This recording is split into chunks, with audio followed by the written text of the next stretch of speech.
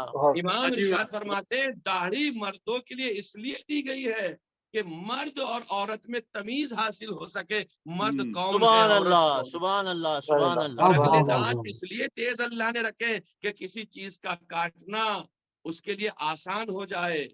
داڑھ کو چوڑا اس لیے بنایا ہے تاکہ داڑھ کے ذریعے سے اللہ کی دی ہوئی نعمتوں کو صحیح معنی میں چبا سکے۔ جب وہ امام نے اتنے جواب دیے تو ایک مرتبہ طبیب کو کیا کرنا چاہیے تھا، آپ انصاف سے بتائیے۔ اس کے پاس کوئی جواب تھا؟ اس کے پاس بس ایک ہی جواب تھا۔ وہ ایک مرتبہ اس نے ایک سوال کیا، آپ نے ان جوابات کو کہاں سے دیا؟ آپ کے پاس یہ علم کہاں سے آیا؟ آپ کو علم کس نے سکھایا؟ اب امام کو کہنا چاہیے تھا ڈائریکٹ کہہ دیتے مجھے خدا نے سکھایا، جیسے آپ نے اوپر ارشاد فرمایا۔ نہیں، چونکہ یہ بھی تو بتانا ہے کہ میں کون ہوں۔ یا علی یا علی، یہ بھی تو بتانا کہ میں کون ہوں۔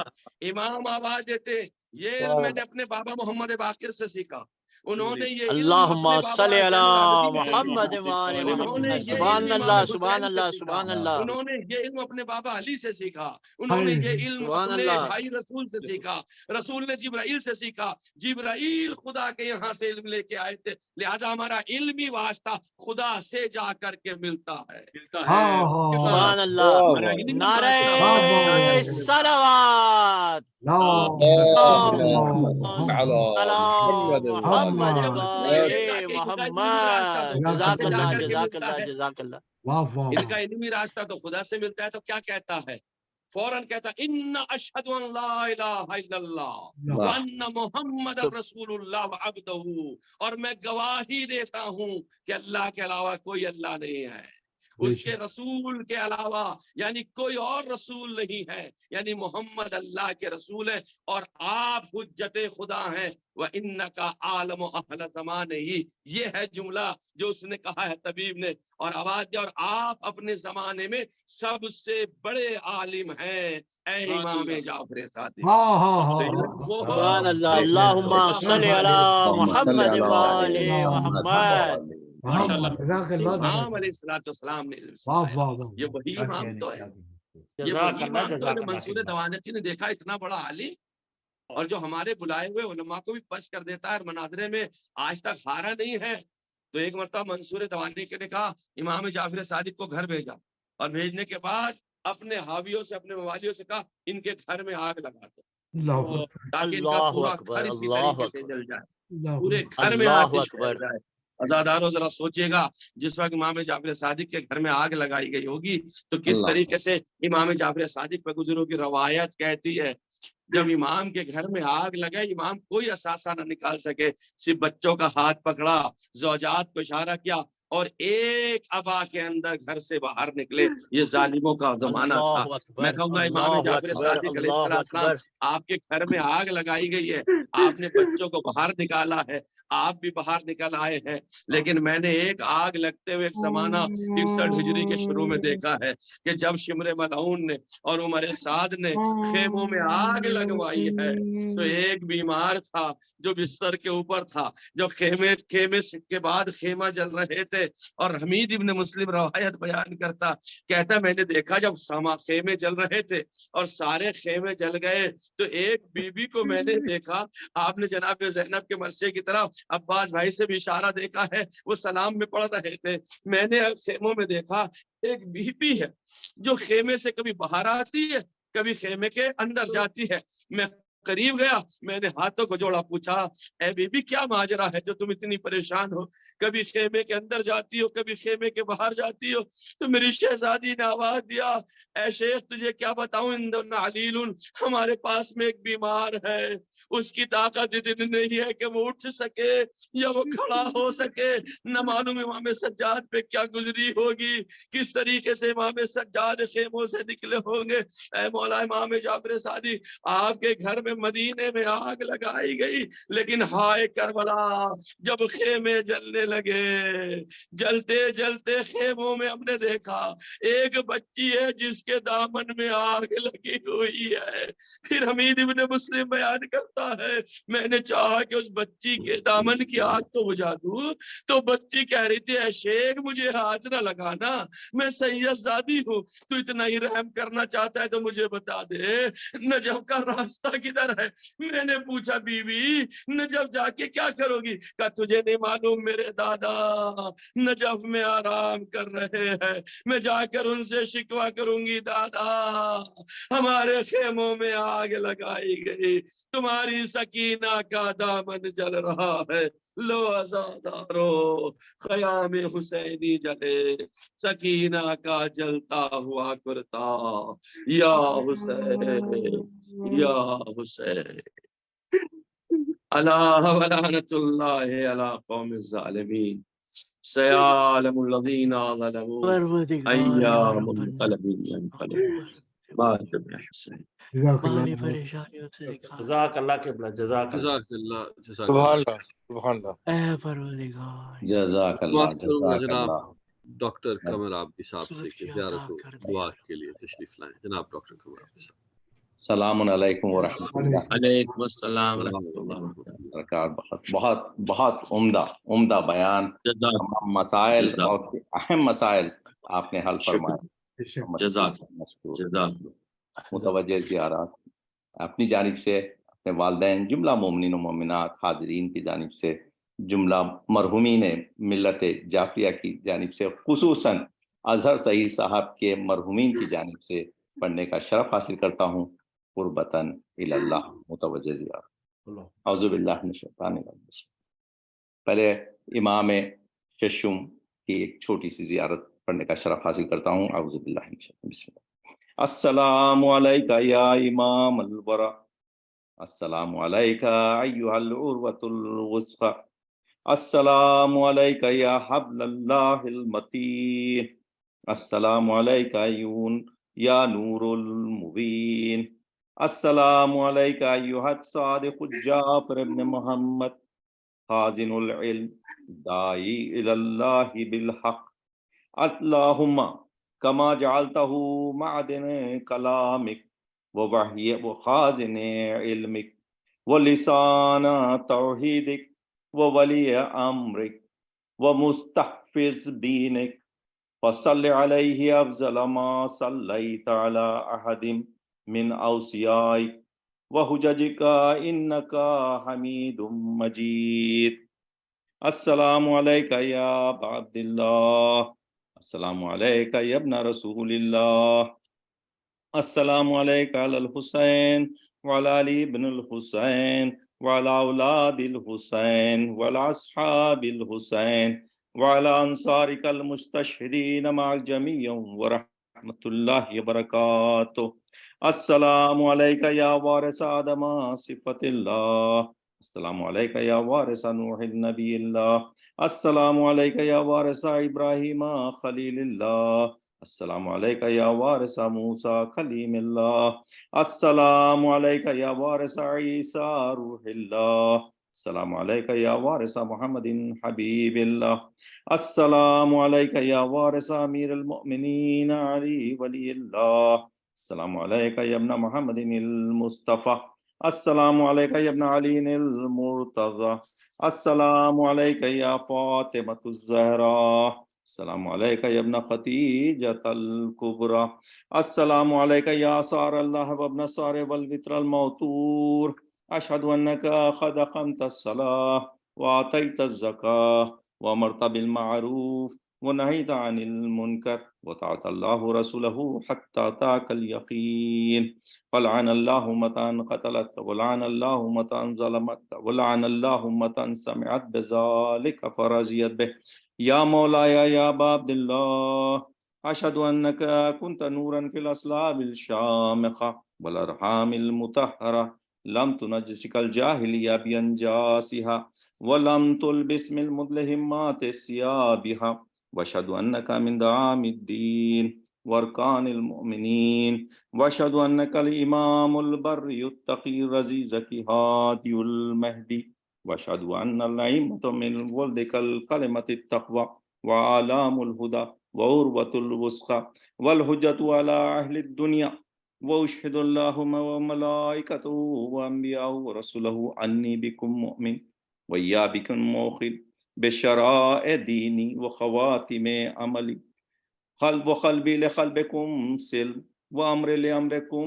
متبع صلوات الله عليكم ولا أرواحكم ولا أجسادكم ولا أجسامكم ولا شاهدكم ولا غائبكم ولا ظاهركم ولا باطنكم السلام عليك يا غريب الغرباء السلام عليك يا معين الضعفاء والفقراء السلام عليك يا علي بن موسى الرضا السلام عليك وعلى آبائك السبعة وأبنائك الأربعة السلام عليكم جميعا ورحمة الله وبركاته السلام عليك يا صاحب أسرب الزمان الأمان الأمان الأمان من فتن الزمان السلام عليك يا إمام زماننا هذا أجل الله تعالى فرجك وسهل الله تعالى مخرجك وظهورك السلام علیکم ورحمۃ اللہ وبرکاتہ سب مل کے پڑھیں انشاءاللہ اللہم کل ولیک الحجت الحسن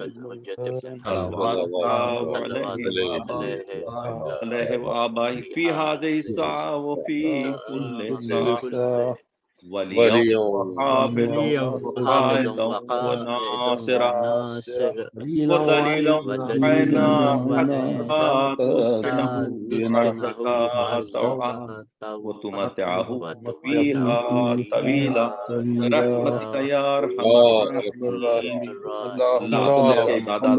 جزاک اللہ جزاک اللہ جزاک اللہ جزاک اللہ ڈاکٹر صاحب ماشاءاللہ سلامت رہیے میں التماس کروں گا ہمارے آج کے بانی جناب اظہر سعید صاحب سے کہ وہ تشریف لائیں اور کوئی اپنے خیالات کا اظہار کرنا چاہیں آپ کی آج کی مجلس کے حوالے سے پلیز جناب اظہر سعید صاحب۔ السلام علیکم۔ ماشاءاللہ بہت خوبصورت مجلس مولانا صاحب نے پڑھی، اور اس مجلس کی خصوصیت یہی تھی کہ ہمارے رئیس مذہب شیعت مولانا امام جعفر صادق مولانا جعفر صادق علیہ السلام کی خدمت میں انہوں نے یہ اس میں پریزنٹ کیا ہے، اور ان کی تاریخ پیش کی، اور ان کی جو لاجک تھی، اور جو انہوں نے سائنس اور ہر قسم کی جو تعلیم دی، اس کے حوالے سے جو انہوں نے پوری ایک ہسٹری پیش کی، بہت خوبصورت طریقے سے پیش کی۔ اور آپ لوگوں کا بھی سب کا شکریہ کہ آپ لوگوں نے مجلس میں شامل ہو کے نہ صرف ثواب کمایا، بلکہ میں انتہائی شکر گزار ہوں کہ آپ نے جو ہے وہ میرے بزرگوں کے لیے بھی دعا کی۔ بہت بہت شکریہ آپ کا۔